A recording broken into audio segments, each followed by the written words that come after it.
Olá, amigos da Novo Tempo, nossa saudação carinhosa a você que todas as semanas tem sintonizado nesse programa, que é um programa semanal de estudo da Bíblia. Nessa temporada, mais uma vez, estamos abordando o livro do Apocalipse, este que é o último e mais surpreendente livro da Bíblia. Você sabia que todos os livros da Bíblia convergem para o Apocalipse?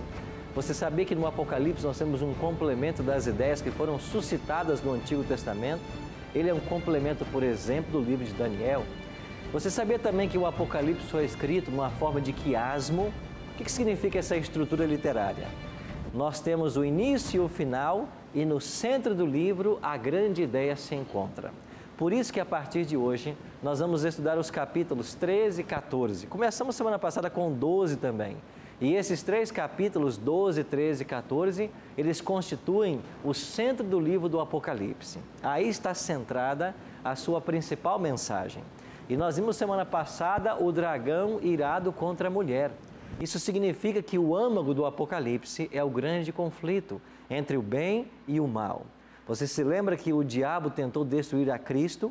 Como ele não pôde, ele ataca a igreja de Cristo? Pois nós só podemos ter uma visão completa de mundo, uma correta cosmovisão, se nós entendermos que nós estamos envolvidos dentro de um conflito. E agora que chegamos ao capítulo 13, você vai descobrir que nesse capítulo nós temos duas bestas. E essas duas bestas são agentes satânicos para perseguir o povo de Deus. Essa semana estudaremos a primeira, uma que emerge do mar. Por isso o tema que hoje vamos estudar, uma besta que sobe do mar. Apocalipse capítulo 13, do verso 1 em diante.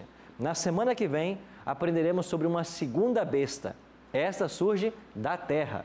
E estas bestas se aliarão para um conflito final, que o Apocalipse 16 chama de o Armagedon.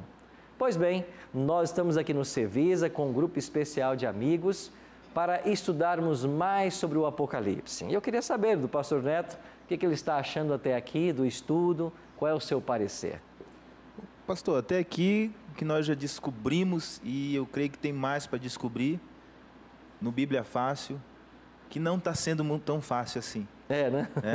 Está sendo uma maratona de estudo que Deus proporciona para a gente através da Novo Tempo, de forma que cada um de nós, principalmente eu, tenho descoberto muita coisa que eu ainda não sabia. Mas que bom. E eu quero agradecer a Novo Tempo, principalmente ao Senhor, por este programa maravilhoso, que Deus continue lhe usando e usando essa estrutura da Novo Tempo para alcançar muito mais pessoas. Amém. Você é muito bem-vindo aqui, viu, pastor Neto? Uma alegria ter você aqui, vindo lá de Macapá. Macapá. Pois é, linda cidade, fomos lá conhecer, visitamos lá também a linha do Equador, né? Exato, foi uma experiência emocionante para mim, viu? Colocar um pé no hemisfério norte e um pé no hemisfério sul, né?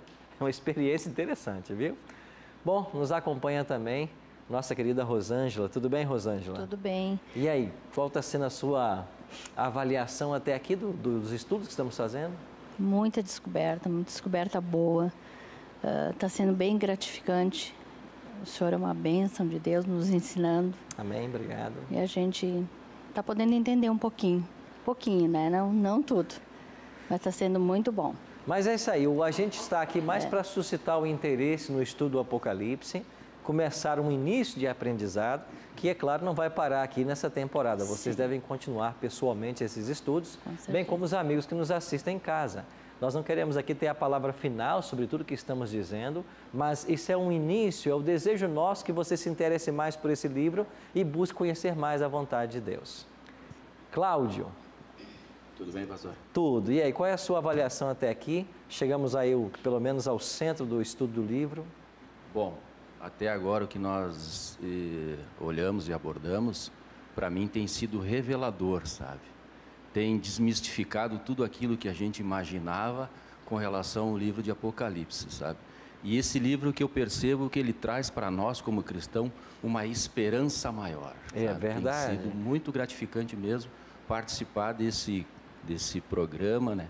Desse curso que tem nos dado um apanhado muito importante para as nossas vidas, sabe? Que bom, viu, Cláudio? Cláudio e Rosângela vieram lá de Caxias do Sul, no Rio Grande do Sul. Isso mesmo, vamos lá. Estão passando calor aqui em São Paulo, né? Porque lá é frio, né? É verdade. E o nosso amigo, como eu falei, né? Veio lá então do Amapá. Pois bem, no próximo programa vamos continuar tendo aí um feedback da avaliação dos nossos convidados. E eu queria agora, vamos dar início então ao estudo de hoje, eu queria convidar você para nós orarmos, pedindo a bênção de Deus para o estudo que agora nós vamos ter. Pai querido, muito obrigado por estarmos reunidos mais uma vez para estudarmos a Tua Palavra. Obrigado por nossos amigos de casa, os nossos telespectadores e também ouvintes. Eles estão sintonizados, querendo aprender mais da Tua vontade. Que o Teu Espírito venha nos ajudar, nos conduzir no estudo da Tua Palavra. Que Ele seja o nosso professor mais uma vez. Por Cristo nós choramos. Amém. Pois bem, amigos, vamos abrir então nossas Bíblias aí em Apocalipse capítulo 13. E esse então será o tema do nosso estudo. Uma besta que sobe do mar. Você que está em casa, pegue a sua Bíblia também. Vamos participar juntos desse estudo. E este capítulo 13 de Apocalipse, ele tem verdades surpreendentes para mim e para você. Vamos então tentar descobrir no próprio Apocalipse e em outros textos da Bíblia a chave para o simbolismo, porque o Apocalipse é um código profético. E se você tem a chave do código, você vai entender o que a profecia está ensinando. Aqui em Apocalipse 13, verso 1, eu vou pedir a Janete que leia para mim esse texto. O que diz aí, Janete? Apocalipse 13, verso 1. Vi emergir do mar uma besta que tinha 10 chifres e 7 cabeças, e sobre os chifres 10 diademas, e sobre as cabeças nomes de blasfêmia. Olha que interessante, quando João vê esse primeiro poder, essa besta surgindo do mar, ele descreve de que ela tem 10 chifres, ela tem 7 cabeças, sobre os chifres há coroas, né? Há diademas, e sobre as cabeças nomes de blasfêmia. Alguém tentou desenhar, né, um pouco do que seria essa imagem. Quando lemos na Bíblia a palavra besta, a besta é o animal, certo? É a mesma coisa, uma besta ou um animal. O que representa na profecia este animal, esta besta? O que representa os chifres que ela tem? As cabeças? O porquê dos nomes de blasfêmia? Então nós entendemos de que a Bíblia deve ser a sua própria intérprete. Eu não tenho que colocar na palavra, na profecia, aquilo que eu acho. Eu tenho que deixar que a Bíblia se interprete. E interessante que quando a gente vai para o livro de Daniel, nós entendemos o que significa a expressão ou o símbolo profético besta ou animal. Dá uma olhadinha comigo lá em Daniel, deixa aí marcado aí o capítulo 13 de Apocalipse, e vamos para o livro de Daniel. Como eu disse para vocês, o Apocalipse é um complemento do livro de Daniel. E Daniel já havia apresentado vários animais, vários simbolismos, e ele vai nos ajudar no capítulo 7, versos primeiro 3 e depois o 17, a entender o que significa animal na profecia. 4 animais grandes, diferentes uns dos outros, subiam do mar. 4 animais, 4 bestas, certo? Agora olha o verso 17. Agora o anjo está explicando para Daniel. Estes grandes animais que são 4 o quê? Reis que se levantarão da terra. E quando a gente se aprofunda no estudo do capítulo 7 de Daniel, onde você vê aqui 4 animais, o primeiro deles, olha aí, Daniel capítulo 7, versículo 4. O primeiro era como leão e tinha asas de águia. Olha o verso 5. O segundo, semelhante a urso. Olha o verso 6. Outro semelhante a leopardo. E olha o verso 7. O quarto animal, aqui o quarto animal, terrível e espantoso e sobremodo forte. 4 animais Daniel viu, um leão, um urso, um leopardo e um que ele chamou de terrível e espantoso. E ele diz, esses 4 animais são 4 reis. Então, na profecia, o animal ou a besta pode ser um rei, um reino, um poder. E esses 4 animais, em Daniel, eles simbolizam a Babilônia, a Medopérsia, a Grécia e Roma.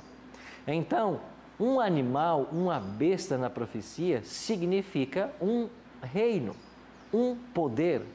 Então, se em Apocalipse 13 nós temos uma besta, um animal que se levanta do mar, é um poder que está surgindo. Agora, diz aí que ele emergiu do mar. Agora, lá em Apocalipse 17, verso 15, no capítulo 17 nós encontramos uma outra besta, que também iremos estudar um pouco mais à frente.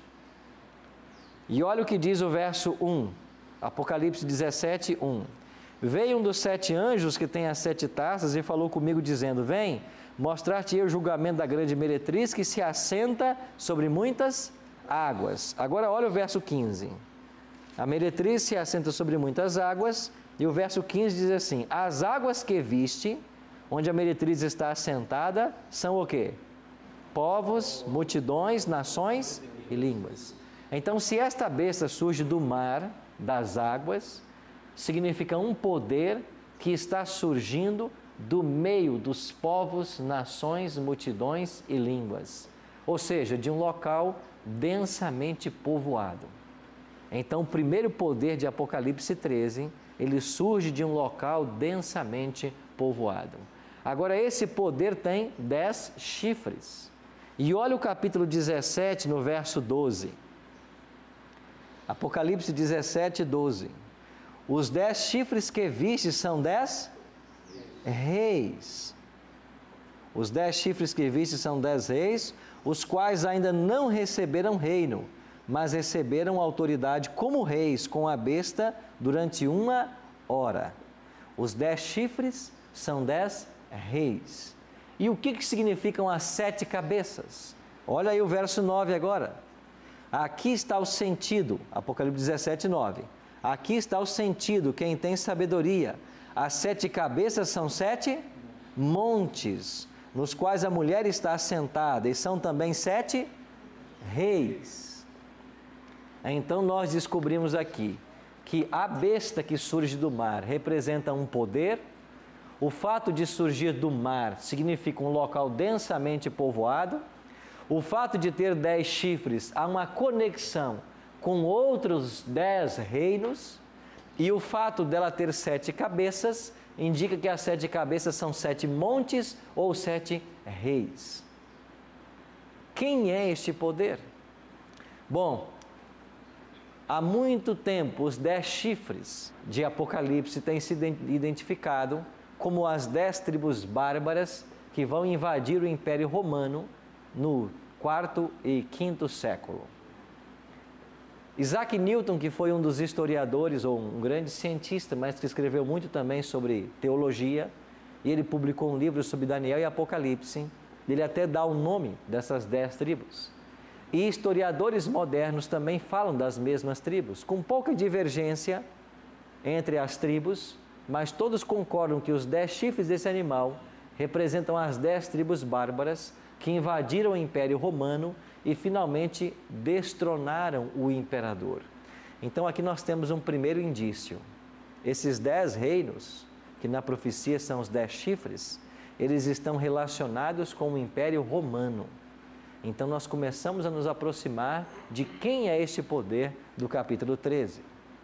As 7 cabeças desse animal têm sido, por muitos estudiosos, apresentada como 7 impérios que trabalharam contra o povo de Deus. Seriam eles Egito, Assíria, Babilônia, Medopérsia, Grécia, a Roma imperial e, finalmente, a Roma papal. Por que é que está se chegando a essa conclusão? A visão do capítulo 17, ela também dá uma ampliada no capítulo 13. E eu queria que você olhasse como é interessante o versículo 9. Lê comigo 17:9. Aqui está o sentido, quem tem sabedoria. As 7 cabeças são 7 montes nos quais a mulher está assentada e são também 7 reis. Olha o verso 10. Dos quais 5 o quê? Caíram. Um existe e o outro ainda não chegou. Agora imagine que o anjo está explicando o Apocalipse para João, explicando a visão. João está na ilha de Patmos, por ordem do imperador Domiciano. Então o anjo diz assim para João: João, essas 7 cabeças desta besta são 7 reinos, dos quais 5 caíram: Egito, Assíria, Babilônia, Medopérsia e Grécia. Um existe. Quem é que existia nos dias de João? Roma imperial, os imperadores. Um ainda não chegou. Quem é que não havia chegado? Roma papal, que, como nós vimos em outro estudo, só chegou 538. Então, as 7 cabeças têm sido apresentado por alguns estudiosos como esses 7 impérios que foram sempre antagônicos ao povo de Deus. Por exemplo, o Egito escravizou o povo de Deus por 400 anos. A Síria destruiu as 10 tribos do norte de Israel. A Babilônia escravizou o povo de Deus por 70 anos. E assim por diante. Cláudio? Pastor, a gente sabe que isso aí foram todos os povos que perseguiram os cristãos, né? Exatamente. Todos eles, a característica é essa, eles perseguem ao povo de Deus. Tá, com relação também à Segunda Guerra Mundial, nós sabemos que Hitler foi um que perseguiu os cristãos, né? Aham. O livro de Apocalipse não dá menção a respeito disso? Não conheço nenhuma referência específica a Adolf Hitler. O que nós temos na Bíblia é a previsão de Cristo a respeito de guerras, que esse seria um sinal da proximidade do fim. Então o mundo teve 2 grandes guerras, né? A primeira em 1914 a 18, não foi? E a outra de 39 a 45. Então essas 2 grandes guerras mundiais, eu penso que elas figuram como um sinal da chegada de Cristo. Mas eu não encontro no Apocalipse nenhuma profecia específica sobre essas 2. Ok? Vocês entenderam então as 7 cabeças? Elas tratam então desses 7 impérios antagônicos ao povo de Deus. Um outro detalhe: Roma pagã e Roma papal figuram no cenário aí como sendo a 6ª e a 7ª cabeça. A 6ª que existia nos dias de João e a 7ª que não havia chegado. Então, muitos estudiosos, e entre eles o próprio Isaac Newton, entre eles Martinho Lutero, eles afirmam que esta besta do capítulo 13 é Roma, em suas 2 fases, imperial ou pagã, religiosa ou papal. Será que este poder de Apocalipse 13 é Roma? Vamos olhar para as demais características ao longo do capítulo e tirar nossas dúvidas. Antes, pastor Neto. Pastor, eu gostaria que o senhor esclarecesse um pouquinho mais a respeito desses montes. Aham. Tá? Se temos localização, onde é que fica? Sim. Alguns interpretavam esses 7 montes como sendo as 7 colinas de Roma. E, de fato, historicamente, a cidade de Roma é conhecida como a cidade das 7 colinas. Mas o termo que aparece aqui para montes, ele não se aplica ao monte literal, porque montes na Bíblia são usados sempre para representar uma nação, um povo, um poder. E aí diz que são 7 montes e também 7 reis. Se você disser que é o mesmo simbolismo, você tem problema, porque você disser que um monte físico, como por exemplo tentar aplicar as 7 colinas, e um rei é a mesma coisa, são coisas diferentes. Então, na profecia, a expressão montes, ela aplica sempre ao império. Tanto é que o povo de Israel, ele é lembrado como o Monte Sião. E quando a Bíblia fala do Monte Sião, é uma alusão ao povo de Deus, ao templo que estava lá em cima do Monte Sião. Então, nós entendemos que a expressão 7 montes, elas também se aplicam a esses 7 impérios, ou 7 reis, a mesma coisa. Agora, quando o anjo diz que dos quais 5 caíram, aí nós temos que situar o imperador, ou Roma imperial, como sendo dos dias de João. E se você voltar 5 poderes, você vai chegar até o Egito. E, de fato, a história da escravidão do povo de Deus começou com o Egito. Então, alguns estão afirmando de que esse poder que se levanta de Apocalipse 13 é Roma. Agora, vamos olhar os demais versos e vamos ver se essa interpretação faz sentido. Dê uma olhadinha então agora no verso 2, primeira parte. A besta que vi era semelhante a leopardo, com pés de urso e boca como de leão. Você está lembrado desses 3 animais aqui? Nós acabamos de ler sobre eles lá em Daniel, capítulo 7. E lá em Daniel, capítulo 7, o leão representa a Babilônia, o urso a Medopérsia e o leopardo a Grécia. E o quarto animal, o anjo diz para Daniel que ele era simplesmente um animal terrível e espantoso. E na visão do capítulo 7, esse animal também representa Roma. Ou seja, então mais um indício de que esse poder é Roma. E ele mantém semelhança ou semelhanças com os 3 poderes que vieram antes dele. Agora eu pergunto, como é que Roma se assemelha à Babilônia, à Medopérsia e à Grécia? Quais são essas semelhanças? Com Babilônia, Roma copia a sua pretensão e o seu orgulho, e o pecado e a transgressão à lei de Deus. Ou seja, Babilônia se achava a glória das nações. O próprio rei achava que o seu império jamais passaria, Nabucodonosor. E é por isso que lá em Daniel capítulo 3, ele constrói uma estátua de 60 côvados de altura, toda de ouro, para dizer assim, o meu poder jamais passará. Então esse orgulho, essa pretensão foram copiados por Roma. Porque até o imperador assumia o título de Deus. Então, assim nós entendemos a semelhança. Agora, qual é a semelhança de Roma com a Medopérsia? Bom, Roma copiou o culto de adoração no dia do sol, o domingo. O antigo culto persa chamado mitraísmo dedicava o primeiro dia da semana à adoração ao deus Mitra, o deus sol. O que é que Roma copiou dos medo-persas? A adoração no primeiro dia da semana. E nós não vimos aqui, eu não sei se já expliquei para vocês, o primeiro decreto dominical que nós temos na história, alguém orientando para que o domingo fosse santificado, foi promulgado por Constantino, o imperador romano, lá no dia 7 de março de 321. Então, Constantino foi quem deu o primeiro decreto dominical.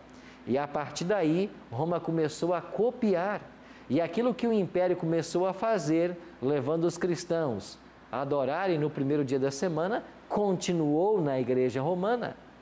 E eu trouxe aqui para mostrar para vocês uma carta publicada pelo Papa João Paulo II. Essa carta, chamada Dies Domini, é uma encíclica papal. Ela foi publicada por volta do ano de 1998 e ela quer dizer Dia do Senhor em latim. E essa encíclica papal, ela é uma defesa de João Paulo II à santidade do domingo, o primeiro dia da semana como sendo o dia santo. Olha o que diz, deixa eu ler apenas uma expressão para vocês do que diz essa encíclica. Na página 69, diz assim: Cristo veio para realizar o novo êxodo, para dar a liberdade aos oprimidos. Ele realizou muitas curas ao sábado, certamente não para violar o dia do Senhor, mas para realizar o seu pleno significado. O sábado foi feito por causa do homem e não o homem por causa do sábado. Até aqui, tudo certinho. Agora continua. O caráter libertador da observância desse dia, instituído ao tempo para a defesa dos direitos de Deus e dos homens, compreende assim porque era justo que os cristãos, anunciadores da libertação, realizado pelo sangue de Cristo, se sentissem autorizados a transpor o significado do sábado para o dia da ressurreição. Qual é o dia da ressurreição? O domingo. Com efeito, a Páscoa de Cristo libertou o homem de uma escravidão muito radical do que aquela que se agrava sobre um povo oprimido. A escravidão do pecado que afasta o homem de Deus, que o afasta também de si mesmo e dos outros, introduzindo continuamente na história novos germes da maldade e da violência. Interessante que ele diz aqui que agora do sábado nós passamos para o dia da ressurreição. Então, nessa carta há uma aberta defesa em prol da santidade do primeiro dia da semana. Tem um outro parágrafo que eu queria ler com vocês. Na página 21, ele diz o seguinte: do sábado passa-se ao primeiro dia depois do sábado. Do sétimo dia passa-se ao primeiro dia. O dies Domini torna-se o dies Christi. Vocês entenderam a proposta? Do sábado para o domingo. É isto que Roma copiou dos medo-persas. E a igreja romana começou a ensinar a santificação do domingo. E todos os cristãos hoje que observam o primeiro dia da semana como um dia de culto, eles estão seguindo uma tradição da igreja romana. A Bíblia não apresenta em local nenhum a santidade do primeiro dia da semana. Do contrário, em mais de 100 textos, apresenta a santidade do sétimo dia. Nós iremos para o intervalo e quando voltarmos, nós vamos continuar a entender o significado desta visão e dos simbolismos de Apocalipse 13. Já já estaremos de volta.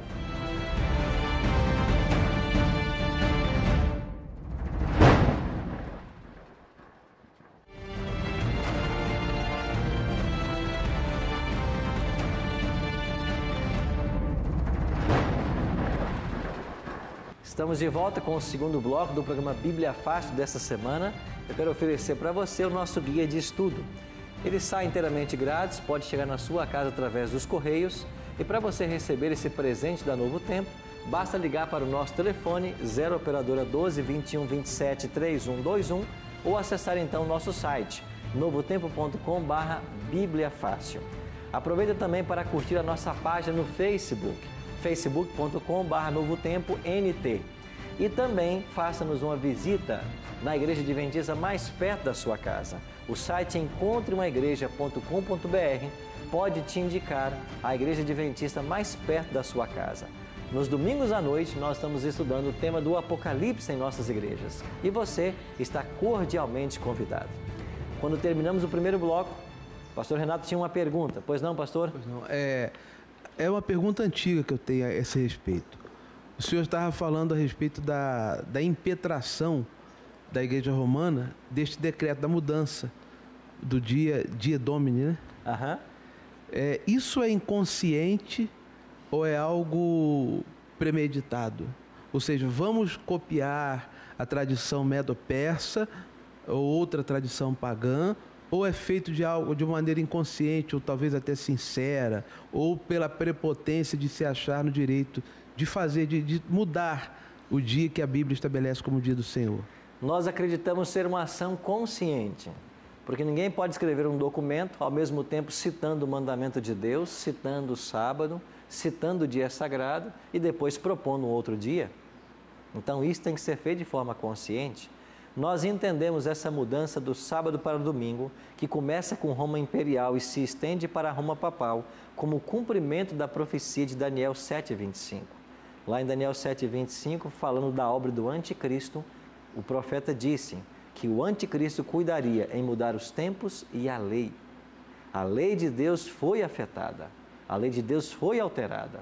Quer dizer, tentaram alterar, né, porque a lei de Deus não pode ser mudada, mas os homens estão ensinando outra coisa que não é a lei de Deus. E a lei foi atacada em pelo menos 3 mandamentos, mudaram 3 mandamentos, excluíram o segundo mandamento, que proibia adorar imagem de escultura, trocaram o sábado pelo domingo e pegaram o 10º e dividiram em 2, uma vez que eles haviam arrancado o segundo e haviam ficado com 9. Então nós acreditamos ser uma ação consciente e cumprimento de uma profecia. Janete. Pastor, aqui em Mateus 24:15, Jesus fala assim: quando, pois, virdes o abominável da desolação, de que falou o profeta Daniel no lugar santo, ele está se referindo a esse poder? Ele está se referindo, sim, a Roma. E você se lembra que Jerusalém, ou a cidade de Jerusalém, foi destruída no ano 70? Então, esta profecia tem um cumprimento primeiro na destruição de Jerusalém. E Jesus até falou, né? Quem estiver no campo não volte para buscar nada, fuja. E ela depois se estende também para o futuro. Então, o capítulo 24, depois o 25 de Mateus, eles têm uma aplicação dupla aos dias que antecederam a destruição de Jerusalém e agora também aos dias finais. Então, há uma relação, sim. Nós falamos de que Babilônia copiou da Medo-Pérsia o culto no primeiro dia da semana. E isso se estendeu hoje ao mundo cristão. Agora, é claro, pastor Renato, que eu acredito que milhares de pessoas estão observando o primeiro dia da semana sem saber que esse não é o dia bíblico. Eu acredito nisso. Eu acredito que existem milhares de cristãos sinceros que estão santificando o primeiro dia da semana, ou tornando ele um dia especial de adoração e culto, sem saber que isto foi uma mudança operada na história. E quando nos voltamos para a Bíblia, do Gênesis ao Apocalipse, nós encontramos que o dia de observância é o sábado.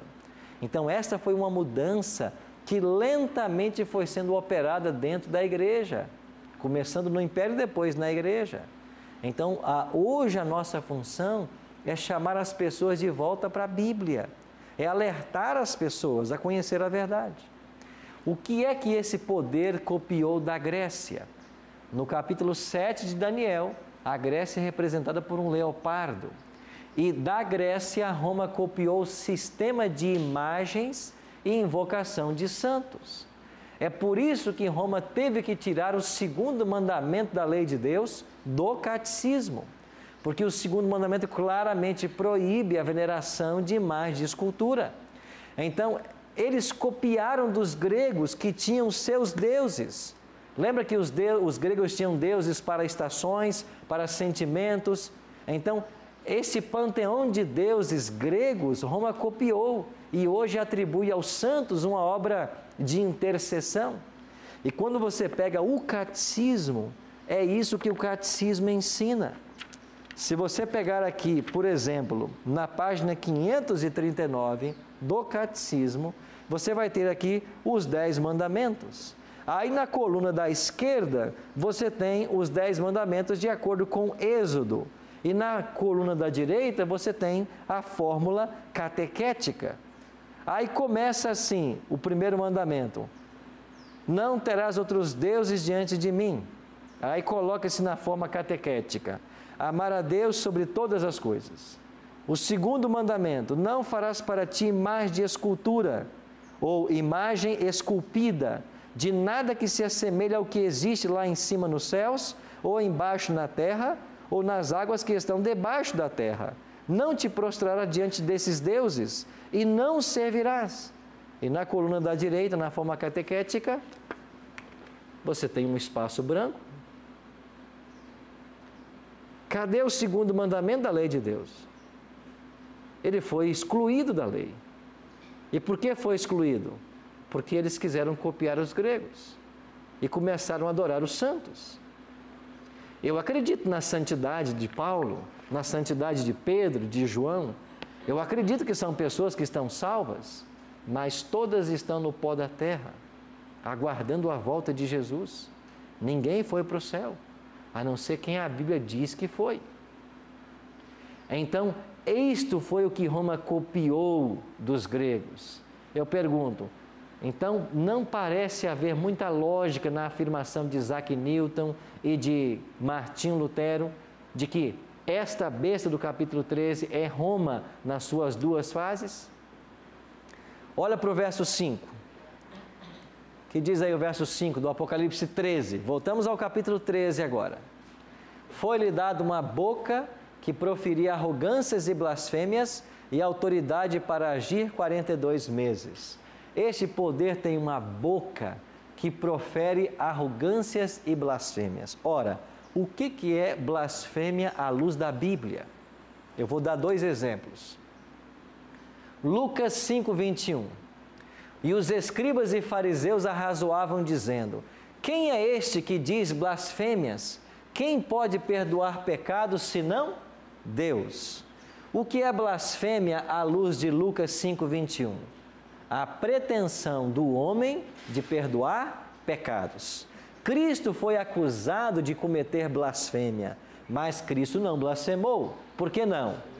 Porque Ele era Deus. Ele podia perdoar o pecado. Mas excetuando-se Cristo, que ser humano pode perdoar pecados? Mas não é isso que ensina a Igreja Romana? Na doutrina da confissão auricular, quando se busca o sacerdote para confessar o seu pecado?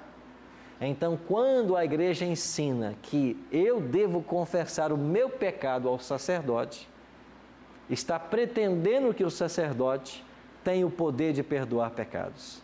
E nenhum ser humano pode perdoar pecados que eu cometo contra Deus.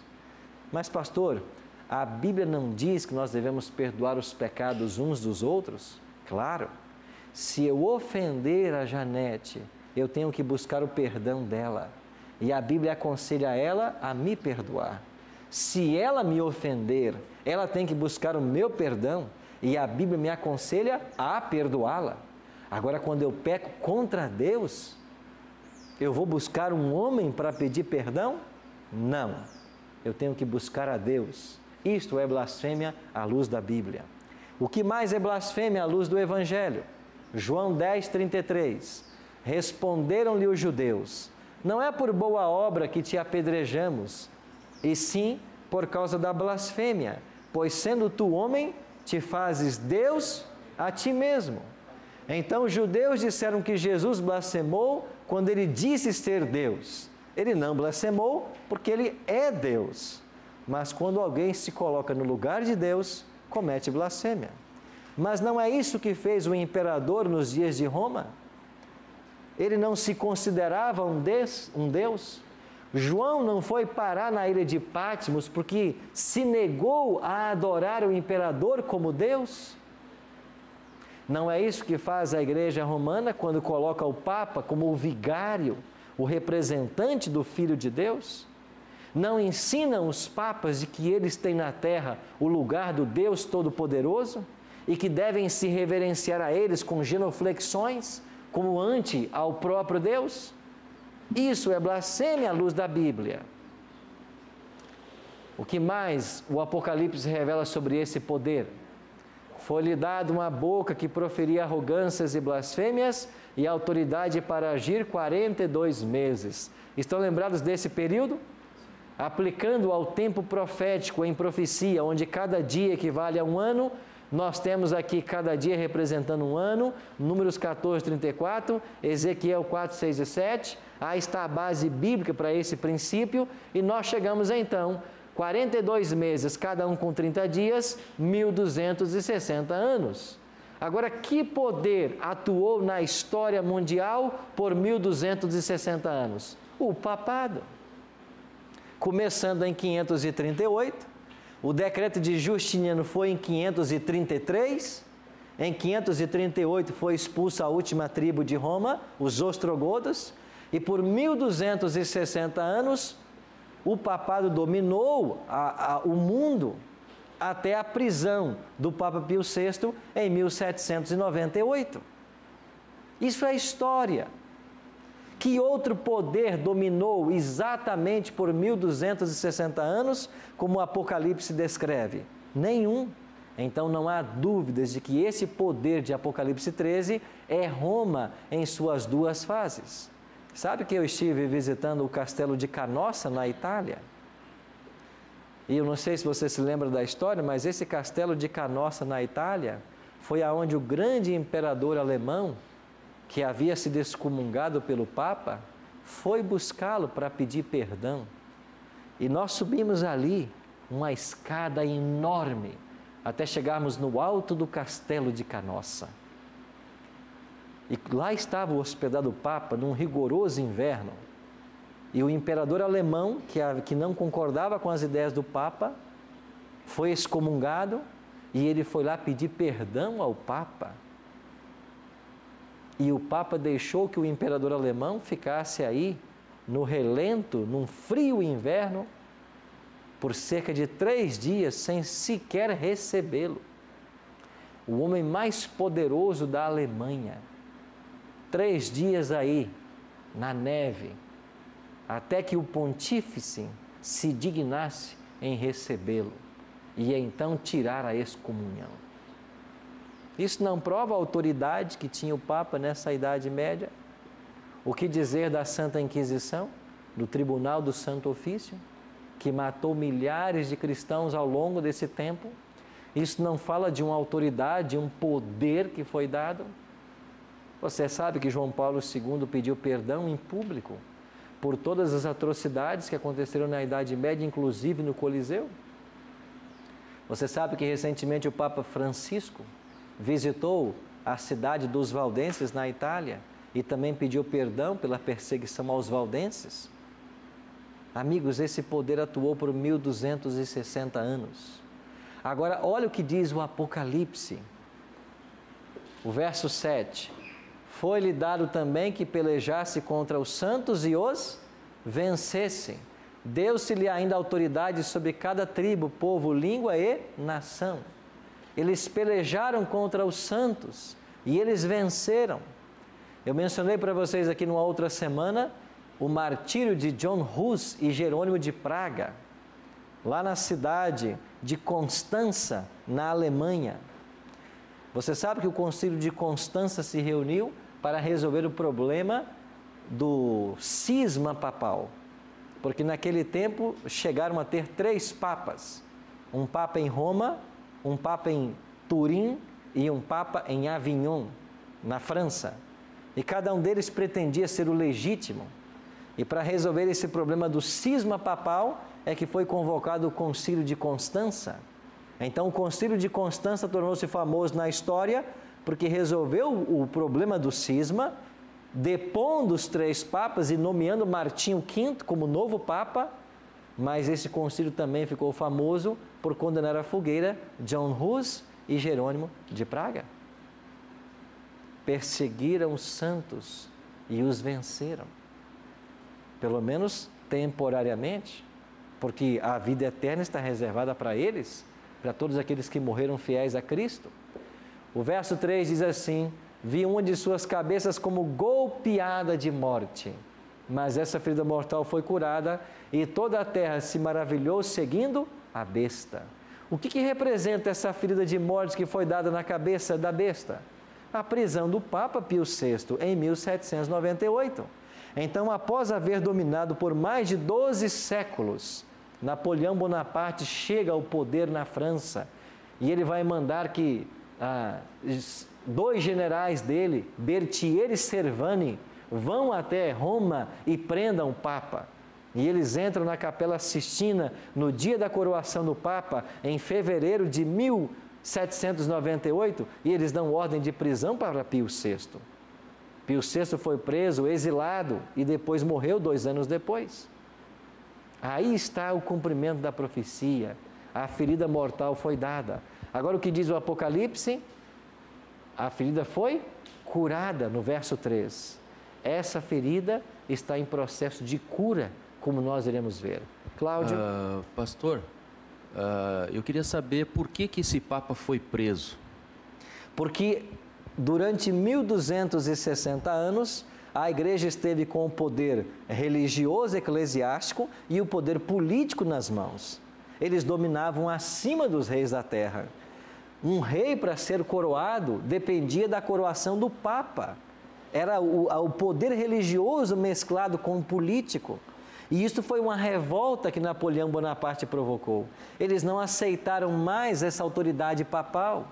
E lembra que nós estudamos aqui no capítulo 11 de Apocalipse, quando falamos da Revolução Francesa? Já foi uma revolta contra esse estado de coisas que durava 12 séculos. Nós não queremos mais ficar pagando impostos para Roma. Nós não queremos que nossas fortunas vão todas para Roma. Nós não queremos depender politicamente de Roma. Então foi um racha. E quando se prende o Papa, é para se tirar essa autoridade política. Agora a profecia diz claramente de que a ferida mortal seria curada. Isso aconteceu em 1798, mas quando chegamos ao ano de 1929, e essa data ela é profética, vocês têm que guardar essa data. Em 1929, Benito Mussolini está no poder da Itália. E o que fará Benito Mussolini? Ele vai devolver para a igreja os 44 hectares de terra que constituem hoje o Estado do Vaticano. Então, o Vaticano é um Estado e o Papa é um chefe de Estado. Quando foram devolvidas essas terras e a religião voltou a ocupar o seu lugar, a sua posição, nós entendemos que começou a restauração dessa ferida. Ela hoje está sendo restaurada. E o que diz o verso 8? E adorá-la-ão todos os que habitam sobre a terra, aqueles cujos nomes não foram escritos no livro da vida do Cordeiro, que foi morto desde a fundação do mundo. O que profetiza o Apocalipse? A ferida finalmente será curada e os habitantes da terra vão adorar esse poder. Pastor Neto. Pastor, eu ia justamente comentar a respeito do início dessa cura, né? Que eu iria perguntar exatamente aquilo que o senhor já respondeu, a respeito dessa devolução dessa terra, nesse período em que Mussolini devolve à Igreja Católica essas terras. Mas, nos dias de hoje, essa ferida, ela vem tomando que aspectos na sociedade de hoje, neste momento agora que nós estamos vivendo? Como que nós entendemos a cura dessa ferida mortal? O Apocalipse diz que ela vai ser curada, e quando ela estiver curada, os habitantes da terra, todas as nações, vão se render mais uma vez a esse poder. Como que nós entendemos esta cura, como ela está se processando? Olhe apenas para o que está acontecendo com os movimentos dos papas. Pensa em João Paulo II, conhecido como peregrino da paz. A influência que esse homem exerceu sobre as nações. O seu papel pacificador até entre as nações. E então os papas têm crescido cada vez mais em popularidade. E hoje, aonde o Papa vai, ele atrai multidões. A popularidade cresceu. E que fique bem claro para você que nos assiste, não tem nada a ver o catolicismo da Idade Média, as atrocidades que ele cometeu, com o católico de hoje. Nós temos que separar as coisas. Existem milhares de católicos nesse mundo, pessoas sinceras e tementes a Deus, que nenhuma culpa têm daquilo que a igreja fez no passado. Mas aqui estamos para estudar a profecia, aliado à história, para entender o que nos diz o Apocalipse. E sabe o que diz o Apocalipse? Esse poder terá sua ferida curada. Ele voltará ao cenário mundial e as multidões irão adorar esse poder. Você não pode adorar esse poder. Ele se coloca no lugar de Deus. Nós devemos adorar exclusivamente a Deus. Você não pode adorar esse poder que tem mudado a lei de Deus, que tem colocado a tradição acima da Bíblia. Você tem que se render a Cristo. Só Ele pode te salvar. Só Ele pode perdoar os teus pecados. Só Ele pode dar a você o conhecimento que você precisa para ser liberto das amarras do engano. E amigos, Cristo está voltando, mas antes que Ele volte, este poder voltará a ter em mãos a mesma autoridade que tinha na Idade Média. As nações do mundo se unirão e darão a este poder toda a autoridade que ele precisa. E as perseguições que aconteceram na Idade Média, elas voltarão sobre aqueles que não se submeterem a essa autoridade. E a humanidade então será dividida em dois grupos: aqueles que adoram a Deus e aqueles que adoram a besta. Finalmente, o fim do grande conflito será uma questão de adoração. Quem você adora? Então, quando eu prego a palavra, quando eu ensino as verdades da Bíblia, é para que nós conheçamos a vontade de Deus e não sejamos enganados. Tem milhares de pessoas enganadas, que precisam da palavra para acordarem, para saberem o que é certo e o que é errado. E talvez você, durante o estudo de hoje, tenha se perguntado: mas eu não sabia dessas coisas. Deus ignora o teu tempo de falta de conhecimento, ou Deus perdoa você por essa ignorância. Agora, nós temos que abraçar a verdade de Cristo.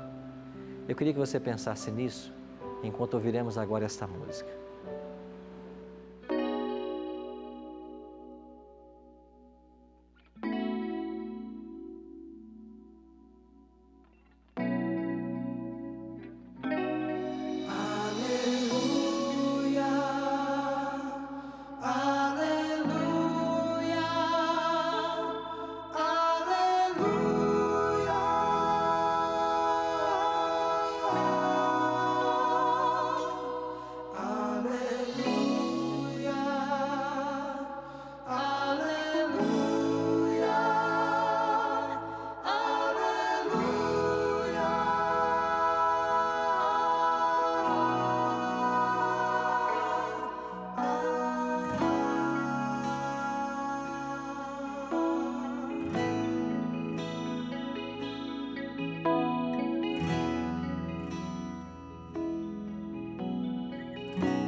pessoas tão vazias.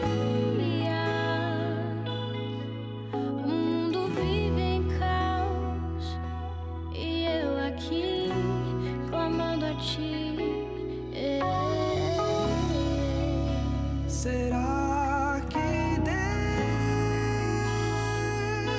Deus olha pra mim, ouve minha voz,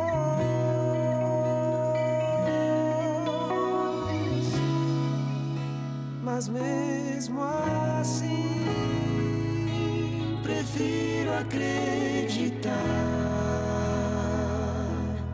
e dizer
e vão, mas sei que estás aqui. Pessoas tão vazias necessitam do cuidado do Senhor.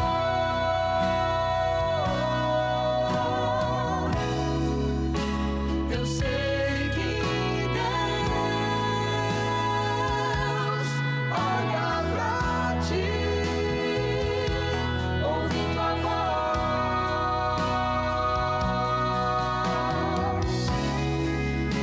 tão simples,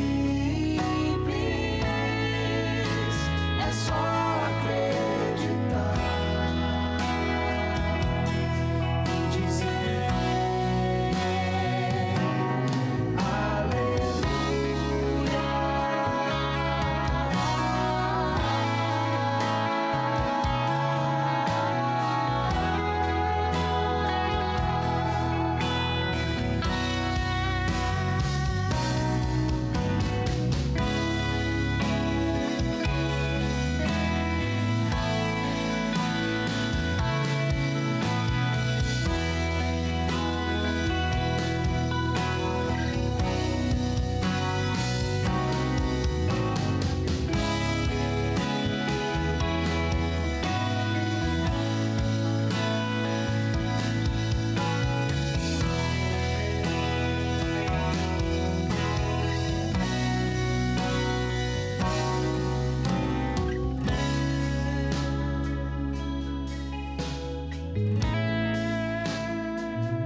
O Espírito de Deus tem trabalhado com todos nós na direção de conhecermos a cada momento a verdade da Palavra de Deus. O grande objetivo do livro do Apocalipse é preparar um povo para a volta de Cristo. Esse é o livro da esperança. Talvez você ficou surpreso ou até mesmo chocado com algumas revelações que foram feitas no programa de hoje. Amigos da Profecia têm a intenção de nos chamar a atenção para os eventos finais da história e preparar a nossa vida para a volta de Cristo. Nós precisamos que a verdade de Cristo nos liberte. Eis que Jesus prometeu em João 8,32, conhecereis a verdade e a verdade vos libertará. Ele também disse que quando o Espírito Santo viesse, Ele nos conduziria a toda a verdade. Não há verdades parciais, há toda a verdade. Esse poder atuou na história por 1260 anos. Abandonou a palavra de Deus, alterou sua lei e hoje coloca-se no lugar do próprio Cristo. O Espírito Santo está dizendo para você de que você precisa tomar uma posição. Você precisa entender a vontade de Deus para a sua vida. Você precisa se libertar dos dogmas, das tradições e ficar apenas com a palavra de Deus. Eu queria orar por você, para que no seu coração uma decisão fosse tomada e que a sua vida estivesse disponível para Cristo. Ore comigo. Pai, muito obrigado pelo estudo de hoje e por sabermos o que vai acontecer no cenário profético daqui para frente. Todas as nações um dia adorarão mais uma vez esse poder. Nós não queremos estar entre essas nações. Nós queremos estar entre aqueles que adorarão apenas o Cordeiro, porque só Jesus é digno de receber o nosso louvor, a nossa adoração. Só Ele foi morto na cruz para nos dar o direito da vida eterna. Só Ele nos ama com amor incomparável. Por isso nosso coração é Teu. Abençoe a todos nós que estamos aqui no Cevisa, estudando a Tua Palavra. E agora cada amigo ouvinte que está em casa, cada telespectador, para que o Teu Espírito Santo o abrace-os nesta hora e que eles sintam também o desejo de conhecer mais a Tua Palavra, de se libertarem dos dogmas e das tradições e viverem um verdadeiro cristianismo ao lado do Senhor. Esta é a nossa oração em nome de Jesus. Amém. Na semana que vem vamos nos encontrar para estudarmos o segundo poder, a segunda besta de Apocalipse 13. Mais revelações surpreendentes. Eu espero você na semana que vem.